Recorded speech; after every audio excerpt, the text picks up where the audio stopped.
so many things stirring around in my spirit that I have to write, to settle myself and find God's wisdom in the midst of chaos.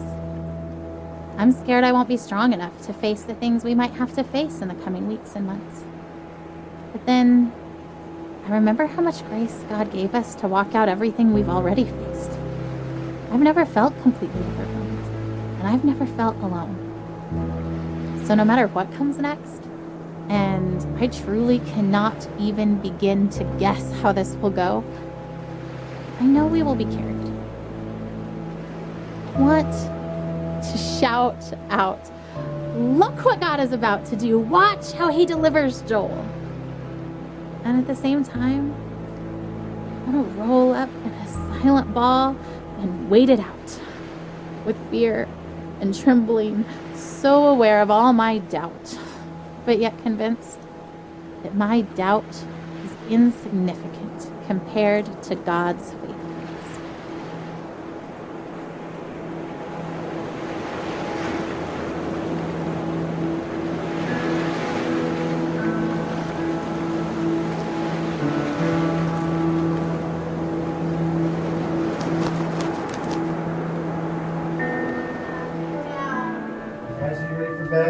Joel, lay down.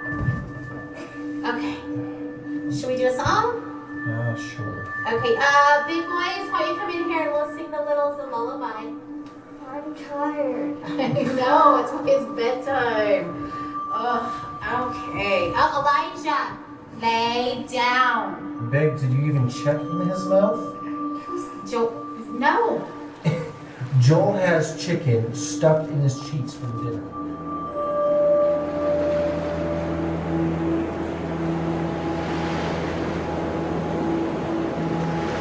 We've been through so much already. This is a new degree of tragedy, but it's not so much different from the struggle we've already been living. We pressed into God. We pressed into faith. We fought until we found peace. We stood in peace when our flesh wanted to strive more. We stood in peace when it started to feel like laziness or foolishness or both. We waited for God to direct us specifically in prayer because all the directions we had initiated had not panned out. We prayed for no nausea because that's what we felt in our spirits we were supposed to pray, even though we'd prayed it countless times before while Joel continued to vomit.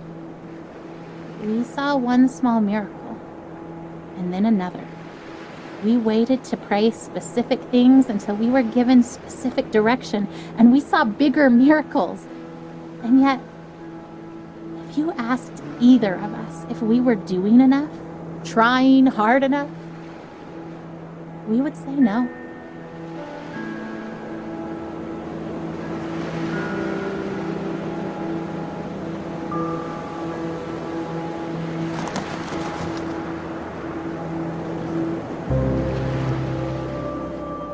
So, how long will we be in California? I don't actually know. That's kind of why we're packing up everything, is because if the trial works really well, then maybe we'll stay in California for a really long time. Like, as long as it keeps helping Joel, then we want to stay and do the best we can for him and stay there where he's getting help.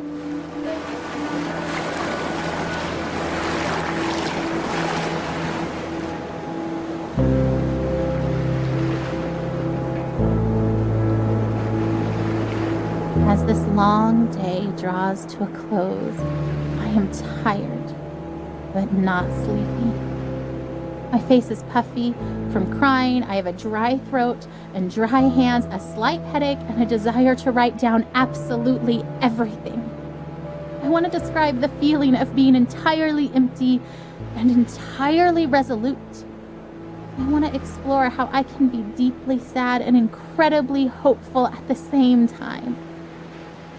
I want to talk about holding Joel's hand, walking down the hall wanting to soak in the moment, to memorize the feeling of having his hand and mine, to let it matter, and then hating that my thoughts swing to, because what if I can't hold his hand one day?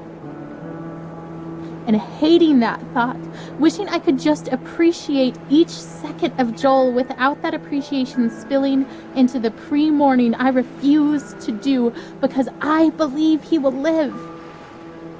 But instead of fighting the brief thoughts of mourning, choosing to fight instead that lie that says that those thoughts betray some doubt, some mistrust of God, when I know that those thoughts make me human, and that God knows I am human. He doesn't make Joel's victory dependent on me never feeling unsure.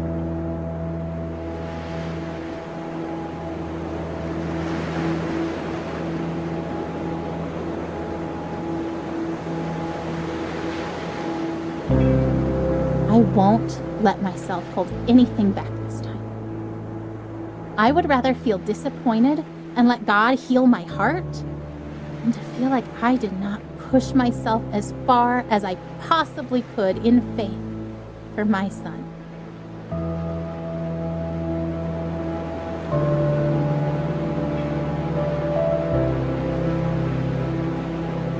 I remember the day I was diagnosed. I remember the hallucinations from the high fever of 5-year-old's nightmares. I remember my mother silently weeping in the doctor's office. I remember friends and family gathered around my hospital bed in prayer. I remember the 2-hour ambulance ride to St. Jude where they could better care for me. I remember the 2.5 years of weekly chemo treatments, the numerous lumbar punctures and bone marrow aspirates. I remember Doctors Bell, Dahl, and Kalwinski, nurses Jean, Judy, and Dale, Miss Chris in social work, Darlene in travel, all part of the team that cared for me. I am a walking memorial to their successes. I remember the other patients I'd see each time I went to the hospital for chemo. I remember when some stopped coming. I knew what that meant. I remember the years of summer camp for children with cancer, children like me. I remember their laughter and the midnight talks of fears and joys, normal kid stuff. Some less so. I remember when some stopped coming. I knew what that meant. But I remember them. I am, and other survivors are, memorials to those who lost their fights.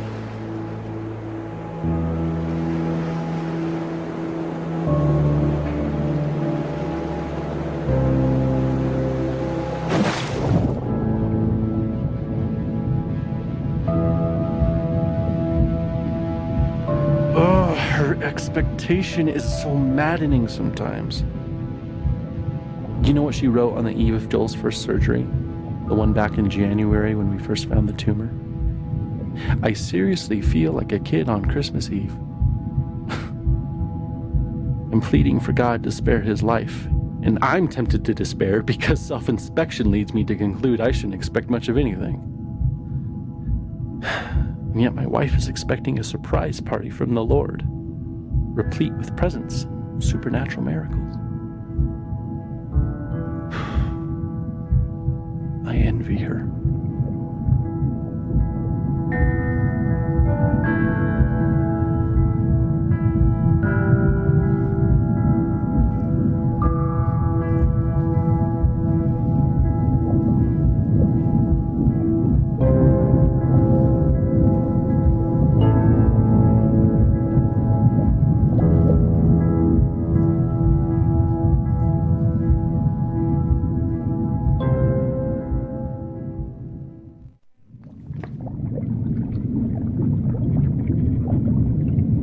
Hop in bed, boys. Let's go.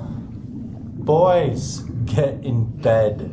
Oh, can you at least tell us a story?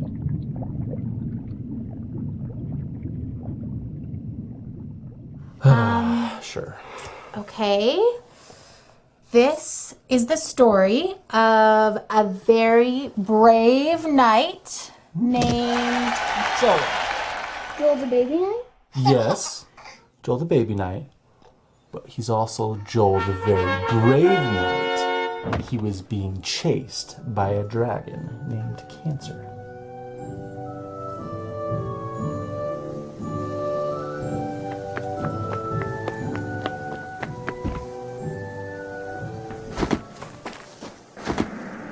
because of his tumor? Mm-hmm. Where does the dragon live? In a forest. Is the dragon big? Very big. Does the dragon breathe fire? So much fire, you guys.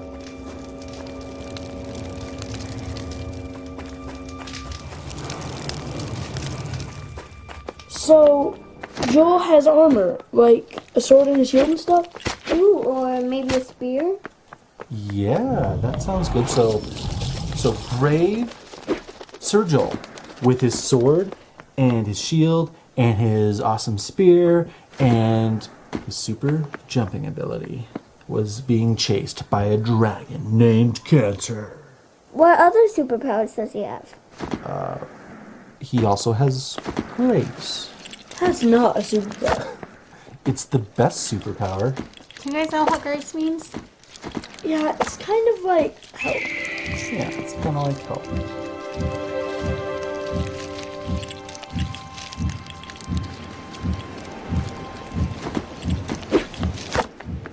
You know, and he's not the only one who's ever tried to fight this dragon. Some very brave knights have fought this dragon and lost. And some are able to drive the dragon off, and they can go home, and they can quit fighting for a while. And the kingdom is safe. Joel's been fighting this dragon for a long time, huh? A long time. But Joel found a nice empty cave where he could rest. And it seemed like the dragon couldn't find him. But just when he thought that the danger was past, the dragon found his hiding spot and came after him in the cave. Well, that dragon's going to kill Joel. Joel's going to lose. Why do you say that? Because Joel is just a baby. Babies can't kill dragons. You're right. A baby can't kill a dragon. But that's the best part of this story. God fights for Joel.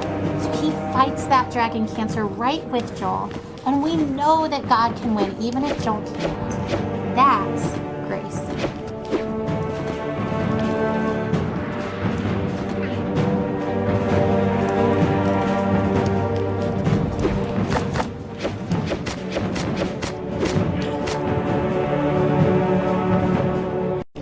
What about Tim from Church Mom? He died from cancer. Wasn't God fighting for him? Didn't he have grace? Of course, God fought for Tim. Tim fought so well. He was so brave, so strong. God let him rest. It may have seemed like the dragon won because Tim died. We know that Tim's in heaven, that he's with God, that God is so proud of him. So maybe for Tim getting to be done fighting those guys.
Ryan! Oh, Ryan, get in the boat. I can't. You have to, you'll drown. We're already drowning. How can you sit there like that? Despair doesn't help anything. neither does false hope. And I'm not despairing. How can you say false hope? You're drowning! Well, you're missing your oars, and you don't even know where you're going. And yet you're so sure you're gonna get there. It's better than drowning. Well, enjoy floating on the surface like you always do. There's nothing deep about drowning. Just get in the boat. You have to let me feel this. Someone has to. That's not fair. I love him as much as you do. I just really believe we're going to be okay.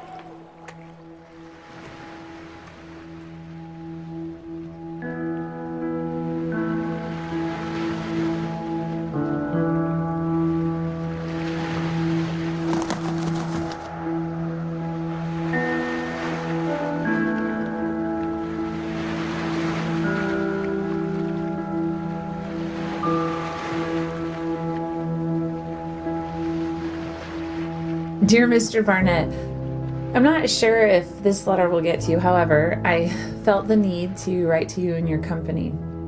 My daughter recently passed away after a long battle with cancer, and she was only 14 years old. In our short time with her, we saw her transformed from our wonderful little girl into a sickly child who spent far too many days in her bed full of pain. And we worried that we would never see her happy again. Well, the hospital gave her access to a computer, and she found her way to your game. I'm unsure really what it is, but from the day that she began playing Legends of Terrace, our daughter changed. She sat up, she was excited, she smiled again. She told us all these stories about what she was doing in the lands, all the things she wanted to do in real life but was too sick to try. She swam in the ocean, rode a horse, she had birthdays, bought a house, and she went on adventures with these new friends from all over the world. I don't know how to explain the happiness that it brought to us. For a short while, our daughter returned to us. She'd regained the wonder and an optimism that the illness had taken from her. She talked about strange lands that you had made, the creatures, magical things, and adventures she went on. She lost her battle for life, but you helped bring our daughter back for a short time. And for that, we're eternally thankful. Sincerely, Julie.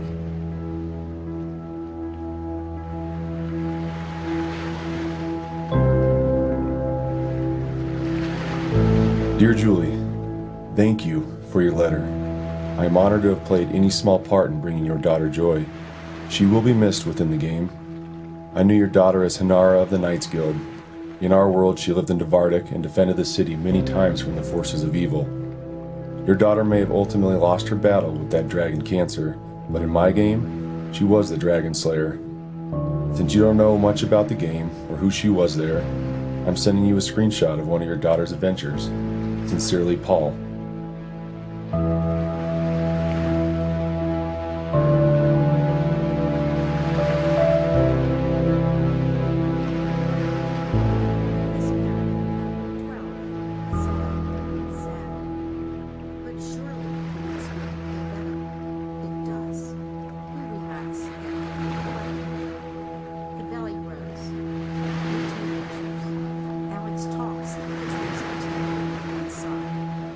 I walk in the frozen north.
reminded that having faith does not mean denying what is happening to Joel.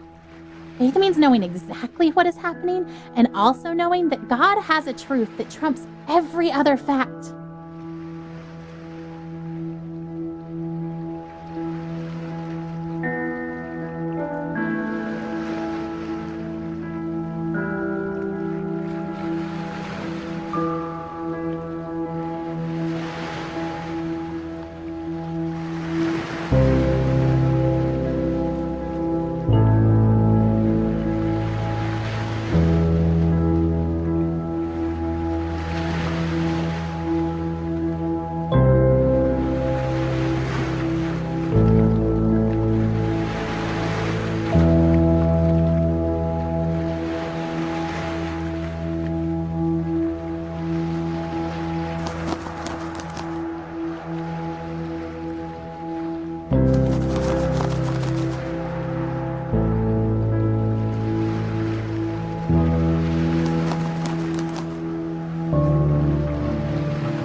So, how long will we be in California?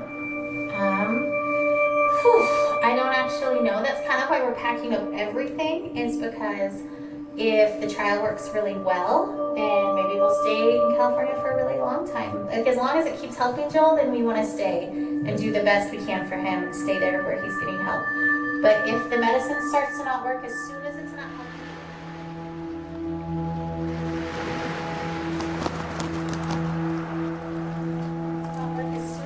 helping him, I promise we'll come back home. Are we going to Disneyland? Yeah, of course. What do you think, Caleb? You okay with leaving for so long? I'm kind of excited, but I'm kind of not. I mean, I think it'll be fun, but I just don't like missing school. Oh yeah. You're the only 8-year-old to ever. That's amazing. I hate to miss school, huh? But like, why? Well, I just hate having all that homework that I have to do. Oh, you hate catching up from missing school. Your teachers are going to send me homework, and we'll just try to do a little bit of it every day, so it won't be that bad, but there'll still be fun stuff we can How do. many kids get to go on an adventure to California in the middle of the school year? I'd say that's pretty cool. And we're going to be staying in the middle of San Francisco near Golden Gate Park, and there's a museum, and there's a botanic garden, and there's the Golden Gate Bridge, and water, and a prison, and I promise not to leave you in the prison. Alcatraz. Hopefully we can get out of that. That'd be cool. Anyway, so we're gonna have lots of fun, and we're gonna spend lots of time as a family together, and lots of time with Joel too. You know? Yeah. It's kind of a sad trip, even though it's fun. Yay. Yeah. Yay and sad. It's kind of all of those things, huh? Is it all the things, Caleb? Yeah, I mean, it's hard to see Joel, you know, like needing so much help. Yeah. I think, like, for me, sometimes I'm kind of excited and sometimes I'm kind of sad, and I just kind of feel all of that. So it's okay if you guys feel all of that too, because I feel all of those things.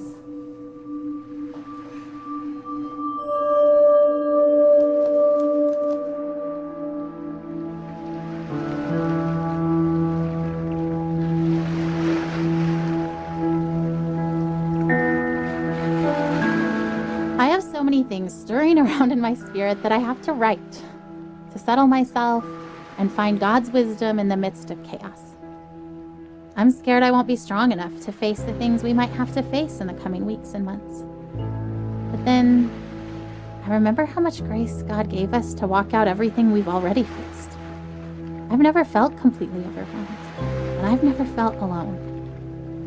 So no matter what comes next, and I truly cannot even begin to guess how this will go, I know we will be carried. I want to shout out, look what God is about to do. Watch how he delivers Joel.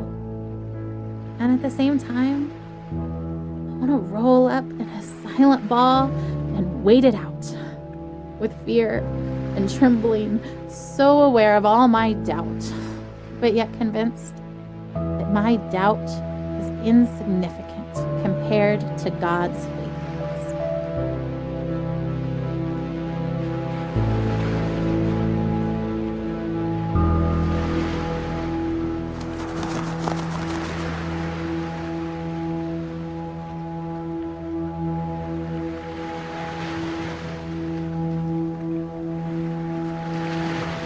We've been through so much already. This is a new degree of tragedy, but it's not so much different from the struggle we've already been living. We pressed into God. We pressed into faith. We fought until we found peace. We stood in peace when our flesh wanted to strive more. We stood in peace when it started to feel like laziness or foolishness or both. We waited for God to direct us specifically in prayer because all the directions we had initiated had not panned out. We prayed for no nausea because that's what we felt in our spirits we were supposed to pray, even though we'd prayed it countless times before while Joel continued to vomit. We saw one small miracle and then another. We waited to pray specific things until we were given specific direction, and we saw bigger miracles. And yet, if you asked either of us if we were doing enough, trying hard enough, we would say no.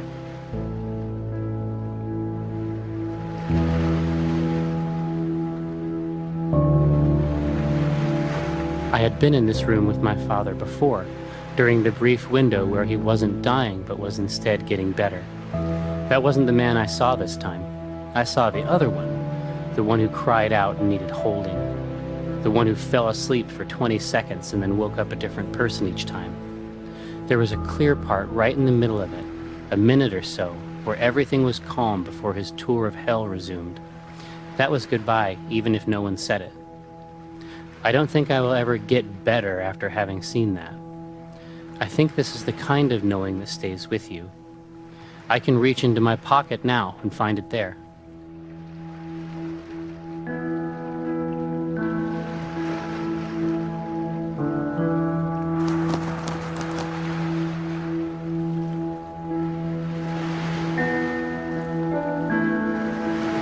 I am at Seattle Children's Hospital, and nobody wants to be here.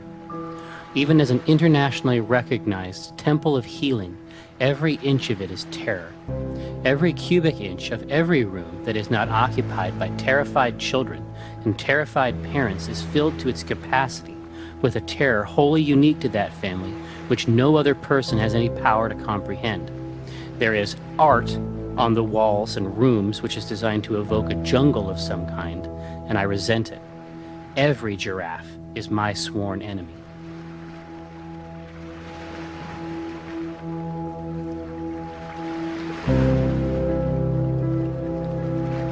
The ravenous reverie of waking is but a distant memory. Or was it a dream? I can't remember the last time I woke up hungry. Not so long ago, carefree, welcoming the challenge of yoga on paddleboards, springing through the rain and over puddles at the reservoir track. Weathering several storms since entering the first battlefield over 2 years ago, a succession of precise scalpels, high energy beams, and pharmacological strategies. A journey no one asks for. Still standing, spirit unyielding but not the same. With each treatment an imprint, evidence of what came before. Willing rogue mutinous cells to yield to my current tailored chemical onslaught, stay put and do not multiply. Or better yet, disappear altogether. By the will of God, through the tools of modern medicine, with the support of family and friends. Onward.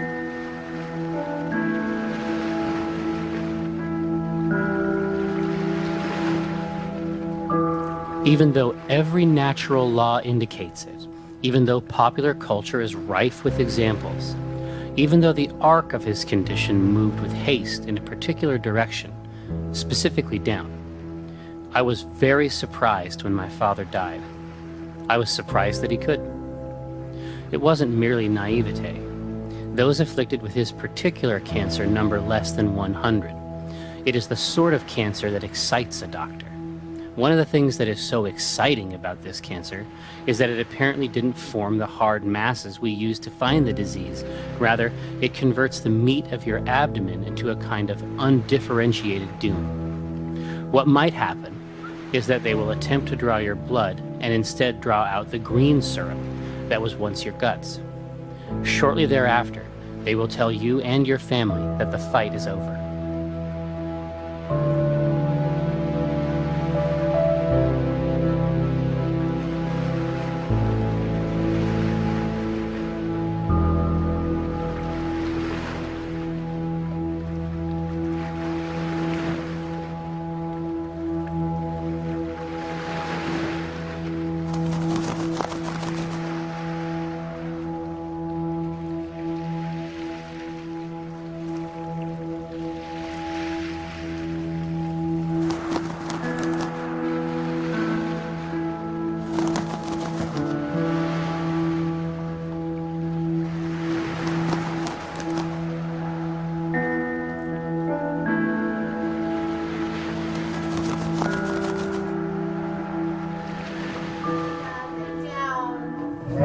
for bed? Joel, lay down. Okay. Should we do a song? Sure. Okay, big boys, why don't you come in here and we'll sing the littles a lullaby. I'm tired. I know, it's bedtime. Ugh, okay. Oh, Elijah, lay down. Babe, did you even check in his mouth? Joel, no. Joel has chicken stuffed in his cheeks from dinner. How that is so disgusting. Been there for the last 2 hours. Oh. Okay, hold on, I'm trying. He's like, it's Joel, ouch! Did he just bite you? Yeah, I think he like just put too much in his mouth so he can't swallow. He was just saving it for later, babe. Like he needed a midnight snack. hey, the little chipmunk. Oh my goodness. Okay. The bigger version. A big version of a little chipmunk. Do you guys remember when he couldn't even eat any solids and because he couldn't swallow? Do you remember that from the surgery?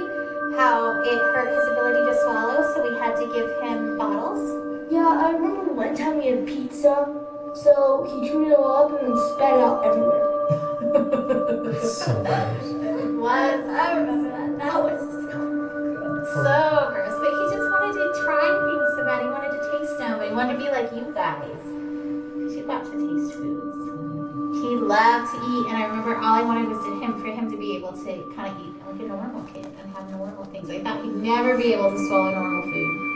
But then he did. And now he's everything. Everything. Like he eats pizza and pretzels and chicken.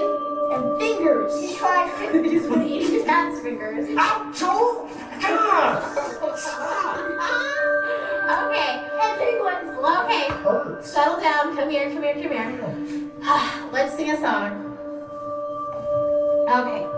What should we sing, Isaac? When you will. Okay. Cause I like it. Yay. Hey. You guys, I love to have fun with Trying to you. get the littles to But go to at sleep. bedtime, every time, Elijah, lay down. When you guys get real silly, then they try to get silly too. So instead, will we be calming? Will you kind of just help me sing to them? Yeah. Sure. Okay. When the sun is setting, we know, lay that down, it's done. We laughed and played together, and we've had so much fun. Now close your eyes, I'll sing you a lullaby. I see. Just close your eyes to encourage them and listen to this lullaby. Even though you're tired, it's hard to say goodnight. So I will tuck you in your bed and kiss and hug you tight. Now close your eyes, I'll sing you a lullaby. Just close your eyes and listen to this lullaby. Okay. Go to bed. Tell the boys good night. Give them kisses. Did you brush your teeth? Yay!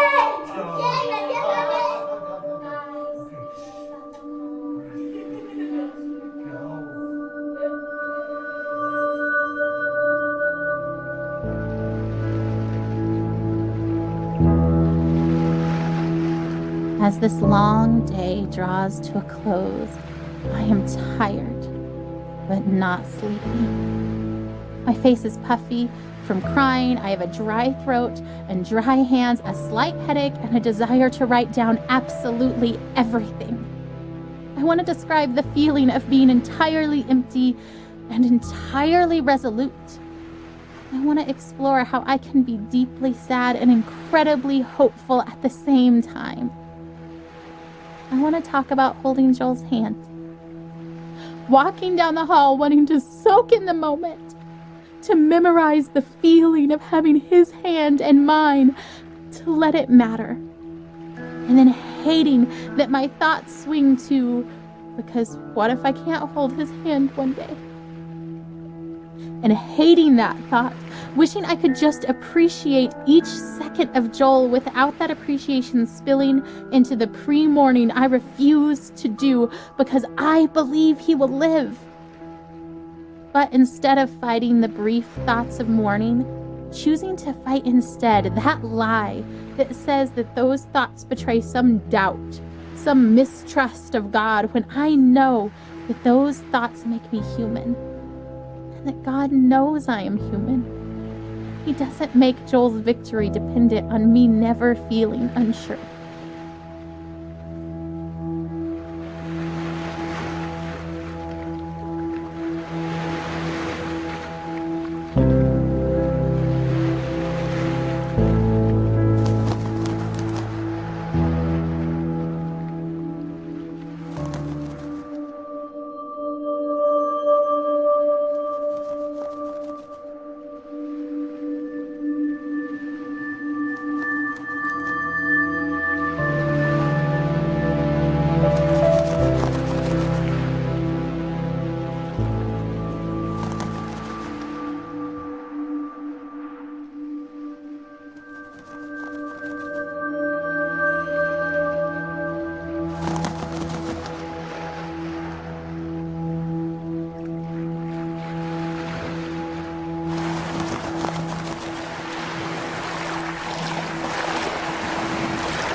I'm sure my expectation looks like denial, but seeing Joel dying does not make me any less certain that he will be healed. In some ways, I feel more certain, not because the same doubts don't come to me, but because I know that they will not be entertained much longer, because this chapter is almost finished, and we will have an ending one way or the other.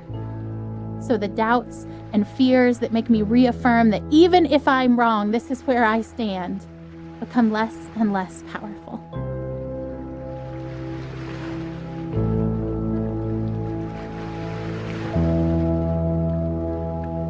People's conciliatory words of comfort meant to reassure us and help us accept Joel's death don't sit well with me. They aren't offensive because I know the heart behind them is good, but they are weak words because it's so obvious to me that death is the given. I don't have to work to be ready for it or accept it. It is coming whether I would accept it or not. It has been coming slowly for so long. I don't have to work to understand that Joel is dying. It is obvious. Heaven is amazing. And so I'm not worried about death. It will come regardless of where I stand and wait. But now, death is circling close enough for redemption to finally feel closer.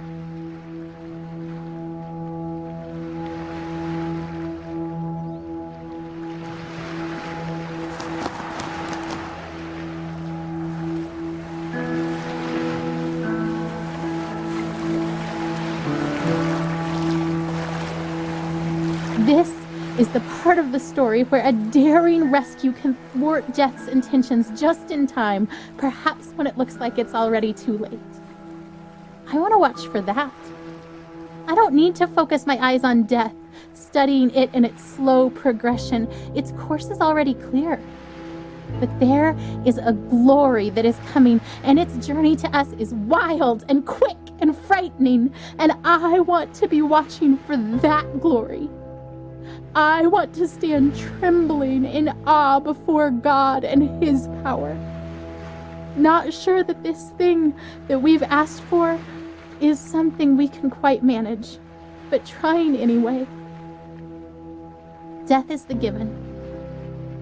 But the life that is possible now for Joel, the miracle that could come now that death is so close, is something worth pursuing. Worth risking everything to see with my own eyes.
sunset looks pretty from here.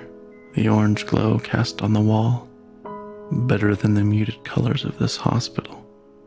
I wonder why they choose blues and greens. They, the ones who choose the colors that heal. Green for life. Blue. For comfort. Purple stripes to hide the stains. This chair is too small and sticks to my skin. I hate vinyl.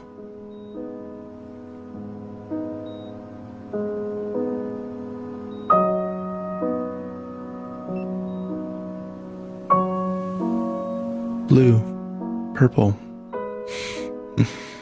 The ocean, maybe? No, under the ocean.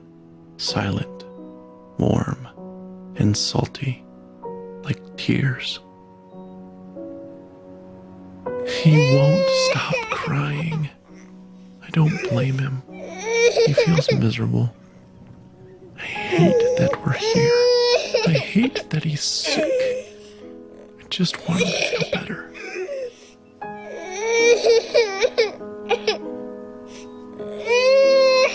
Shh, shh, shh, shh, shh, shh. It's okay, Jolie. Shh. Oh, don't throw your head, buddy. Don't.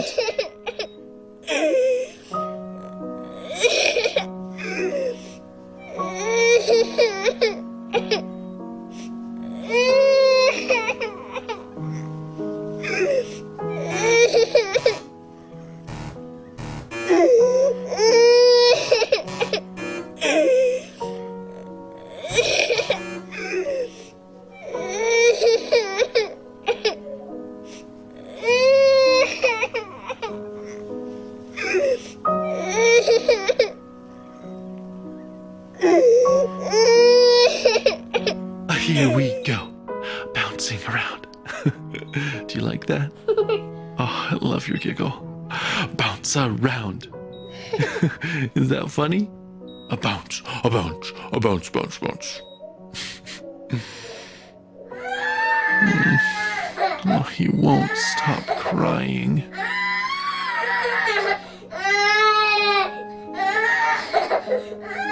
I'm hungry. I wonder if he's hungry.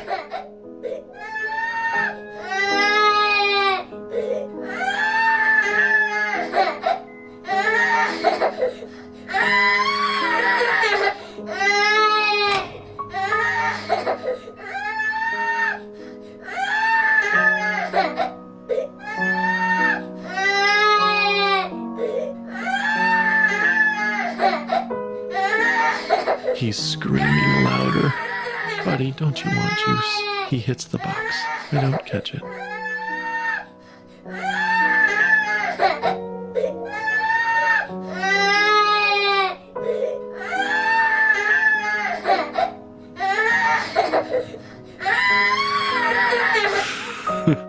He drinks it greedily. Big, deep gulps. Okay, Jolie, that's enough. Breathe, kiddo. And he does. And I wipe his face of snot and tears and juice. And then he vomits. And I catch it. I always catch it.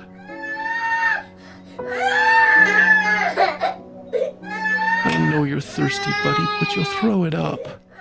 No, don't grab too hard. You'll squirt all the juice out. Here, let me have it.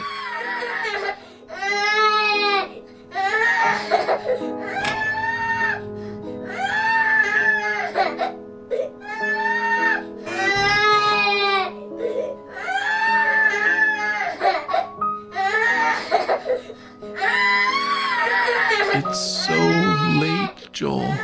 Lay down. I can't hold you. I can't make you feel better. Shh. Shh.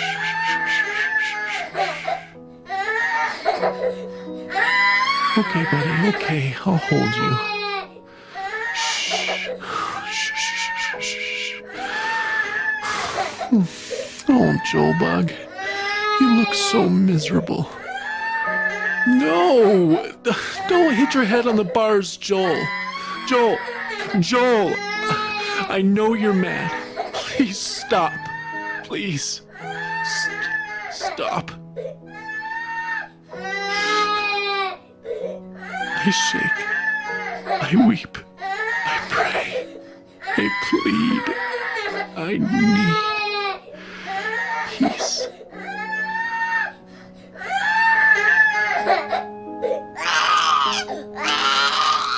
I am empty. You are. I don't know all that you are. You are there. I want you here. I want you to call my son. And you've brought us this far. He's still here, not dead, not there, with you. Oh God, I want him here with me. Please.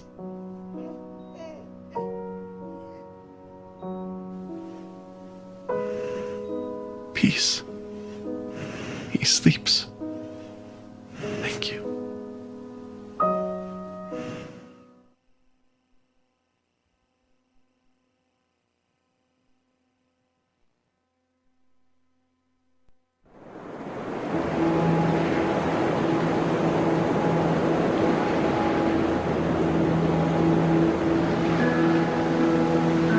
There's a story in the Bible where Jesus and his disciples are on a boat.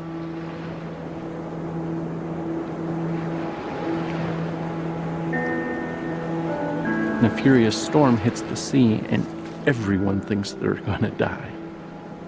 And where do you think Jesus is? Rowing alongside them? No. He's asleep in the back of the boat. So his disciples are freaking out and wake him up, and they say, "Don't you care if we drown?" So Jesus gets up and he says to the storm, "Quiet, be still." And the sea becomes completely calm. Then he asks his disciples why they are so scared and if they have any faith at all. Like he was frustrated with them. Because even though Jesus said, "Let's go to the other side of the lake," his disciples thought he was going to just let them die.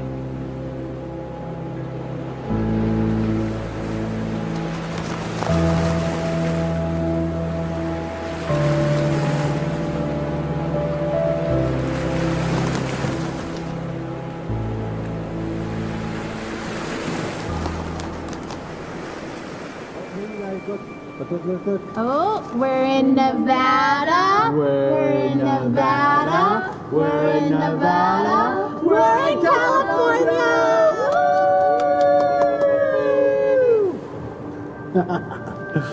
So, now that we're in California, how much longer to San Francisco? About 3.5 hours, bud. Oh.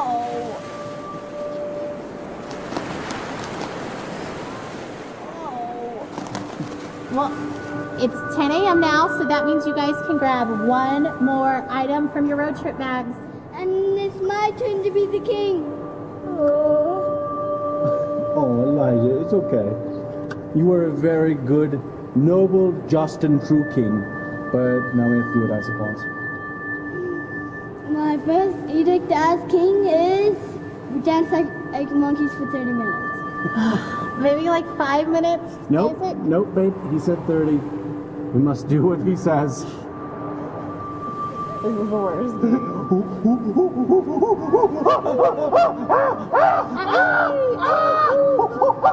Someone make Elijah the king. Monkey tickles. There's monkey tickles. My second edict as king is Elijah gets to be the king. Just kidding. Good joke, King Isaac. What's the matter? Elijah, was that too loud for you? Oh, I'm sorry, kiddo. We were too loud monkeys.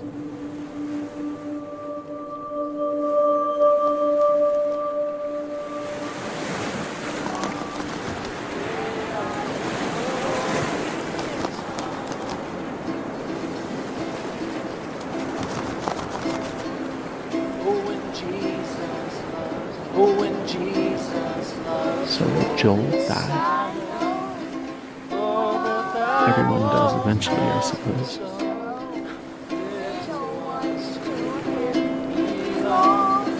They are weak, but he is strong. Yes, Jesus loves Joel. Yes, Jesus loves Joel. Yes, Jesus loves Joel. La la la la la. He loves Joel so much. Oh, he loves Joel. The Bible tells me so.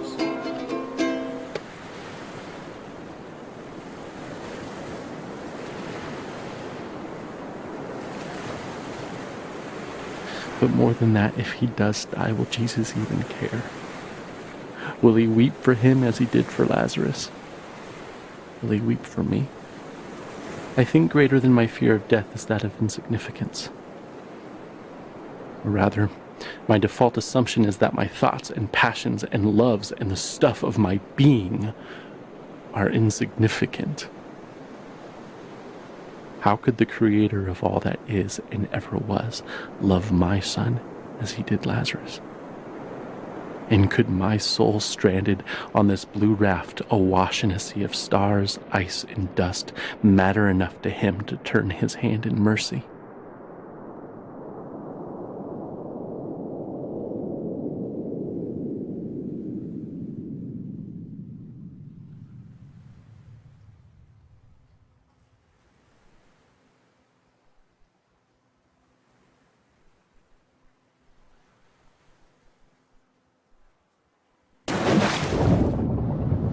Even while Jesus wept for Lazarus. 5 minutes later, he raised Lazarus from the dead.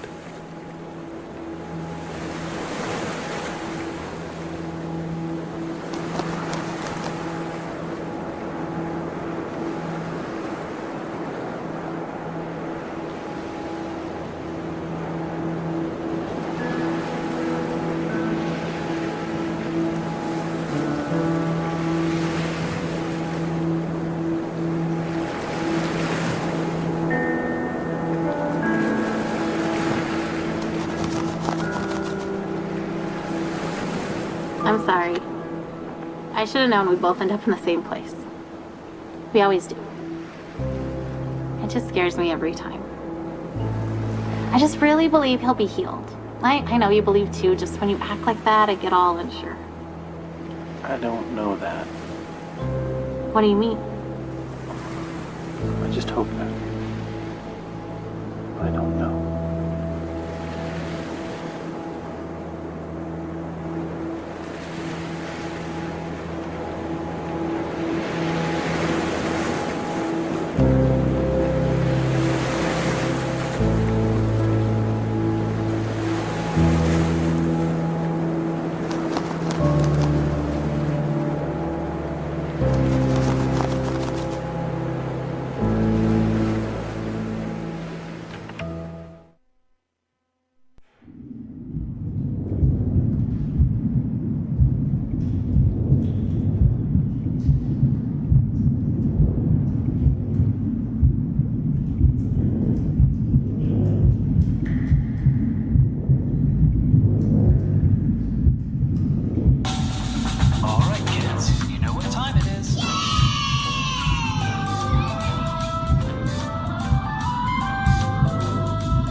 let you go unless you bless him. Have mercy on us because he is weak. Lord, have mercy on us because he is weak.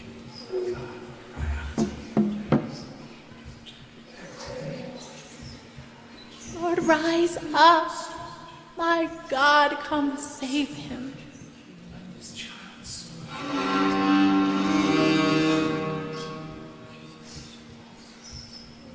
Oh Lord, my God, let this boy's life return to him.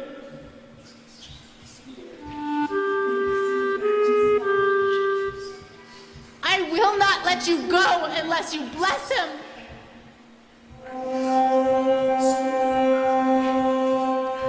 Father, I pray right now that you Father, I pray that you bless them. I pray that you bless them.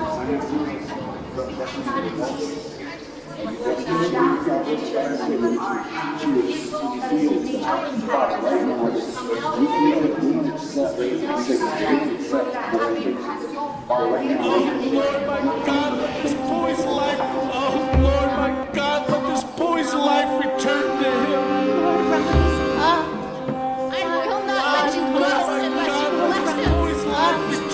My God, come save him. Lord, my I will not let you go unless you bless him. my God, let this boy's life return to him. My God, come save him.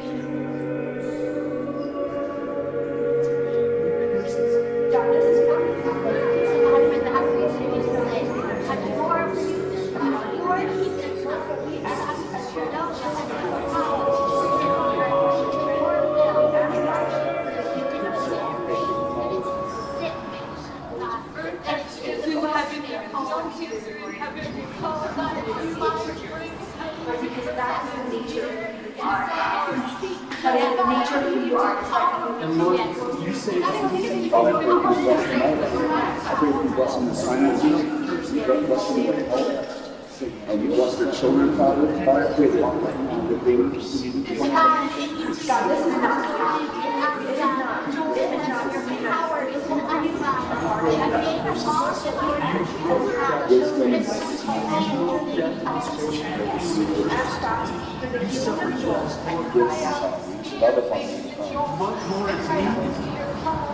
I pray that they will always fulfill their purpose, always fulfill the function of why you created them. Right now, Jesus. Right now, Spirit of God.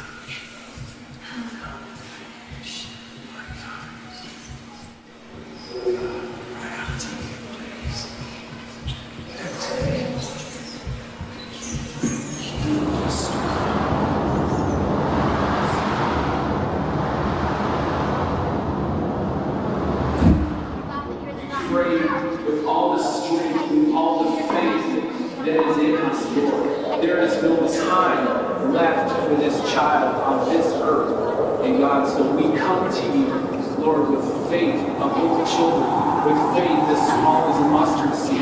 And Lord, we speak in the name of Jesus. Oh my God, let this child's soul come back to you.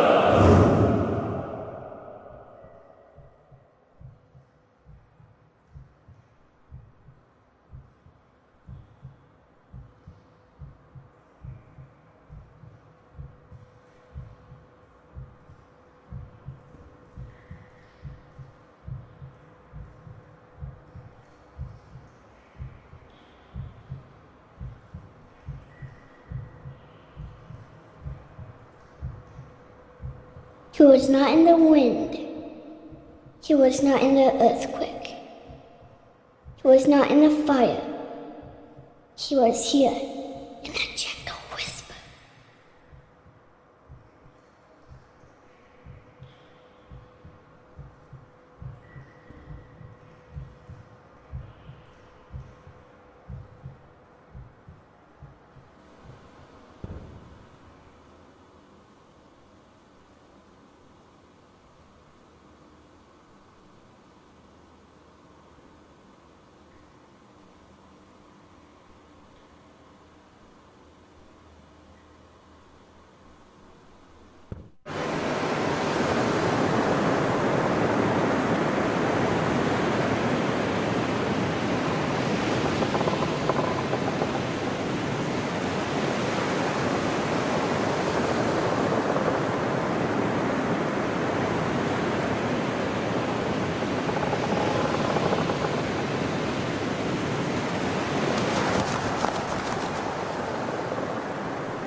So here we are. And the air is emptier without his laugh, and yet our hearts are still full, but with a different drink. And this ride we've been on for so long is silent. And so also the Lord. And so we sit here in this new silence and long for the music to start again and for the disc to spin again, even if it means going round and round for many more years. For at least we would be moving and Joel would be laughing here on earth and not only in heaven. But in this space, I sense his silence is only because he is drawing his breath. And now we know love and longing, empty and full, all in one moment. And I am grateful that we loved him well, and that we miss him well. And I hope that in the Lord's next breath, he will whisper his love song to you, his beloved, and that you will know him differently and more deeply. But now, we grieve in silence, yet not without his presence.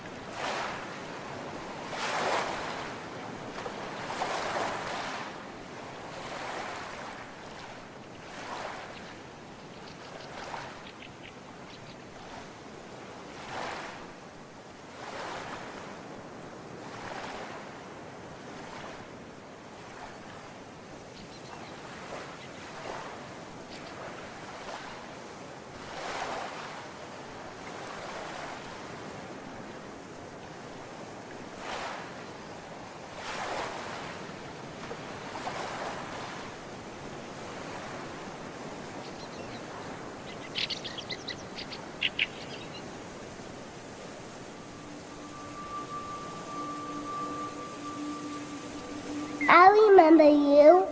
You made it too. I'm glad you're here. I love it here. I bet you would like it too.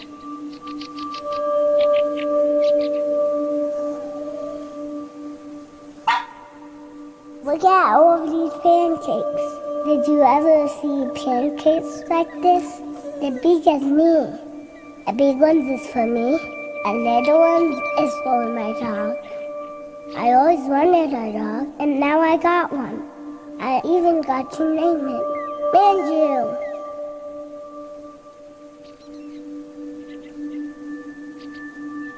Whoa, Bubbles?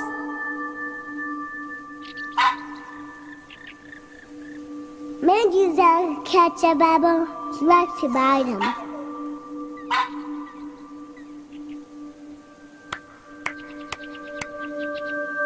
I love bubbles.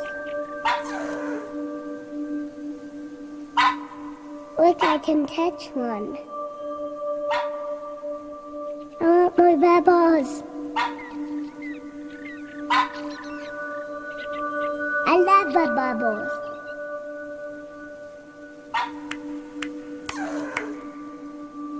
Do you see a rainbow in a pebble? Come here, Manju. Have another pancake.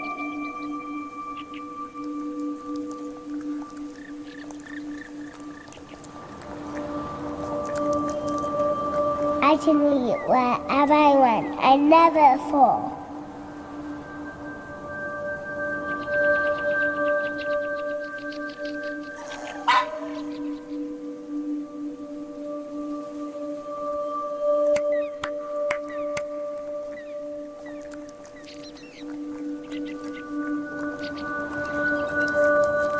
These are the best pancakes that I ever had.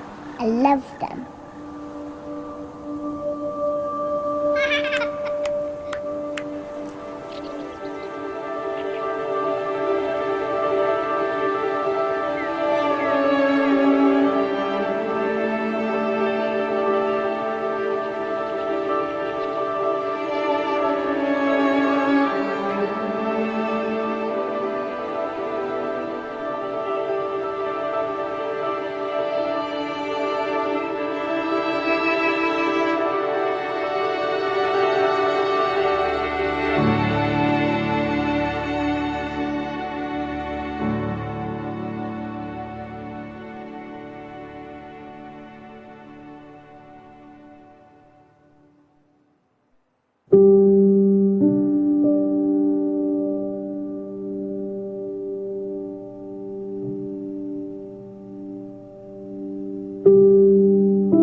you.